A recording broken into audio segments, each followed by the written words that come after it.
Peloton, the likes of Pogacar are only starting to come out to play.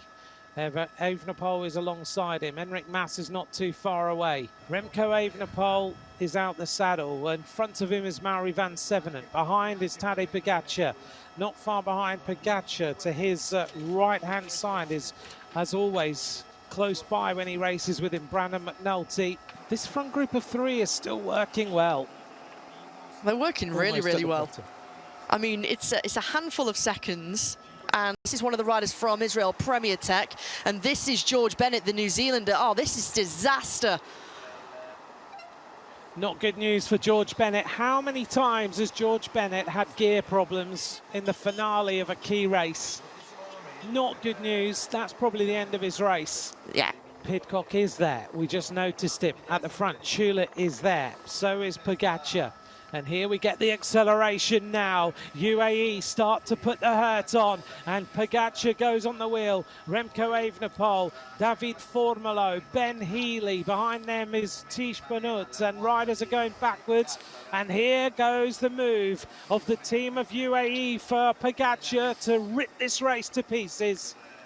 But he's so focused, Evenepoel. Look at the way that he's just keeping such a close eye on Tadej Pogacar. Number of riders trying to stay in a slipstream. We're at the top of the climb now. We take the right-hander, so it's all going to be about the Mur de Huy. Pogacar sitting and now starts to go forward. Attack of the world champion. Pogacar starts to move on the descent. Remco Evenepoel trying to come through, and UAE trying to set things up now for Pogacar. This is exactly what I was meaning. This is exactly what I was meaning with Remco Evenepoel. Bennett moves up now on the left-hand side with no teammates at all. He's got to do freelancing to win this race. Bennett moves forward. 1,800 metres to go. 1,300 of them are on the Mur de Huy. And look how fast this pace is being set by Brandon McNulty right now. The glasses down the front of the skin suit for Tadej Pogacar. At this point, look at the spray that's in the eyes of these riders. Kilometer to go.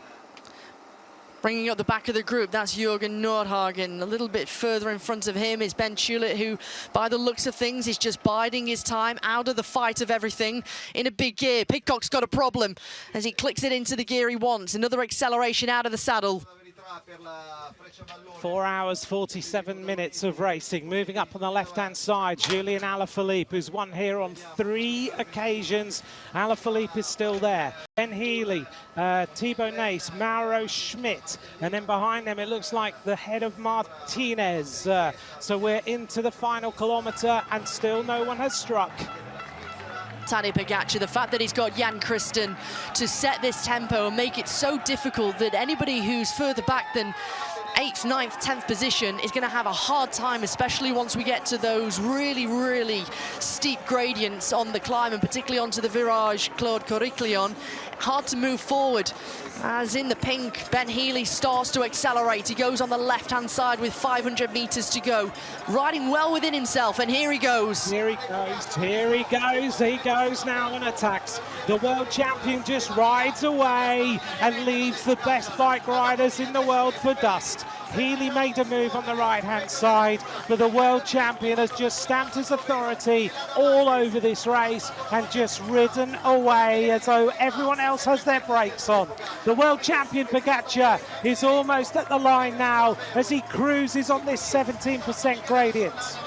This is incredible. The gap that he's opened up, and for everyone else behind, they're not able to do anything about this move of the world champion. He takes a look around, but he's got several bike lengths. But as he left it too late, and now Remco Evenepoel starts to fade and the head starts to fall. There is no answer right now. The world champion cruising his way to the top of this climb. It has been a perfectly executed race. Vauquelin tries to come back. to Tadej Pogačar now as the world champion reaches the flat section at the top of the Mur de Huy. Reaches the flat section at the top of the Mur de Huy. He's won this race before. He's been so patient today. This time, Pogačar rides solo to the top of the Mur de Huy. It is the world champion who wins Flèche Wallonne. Pogačar strikes gold yet again. Pidcock now cruising to try and get on the podium. Vauquelin takes second. Pidcock takes third. Behind him is Martinez.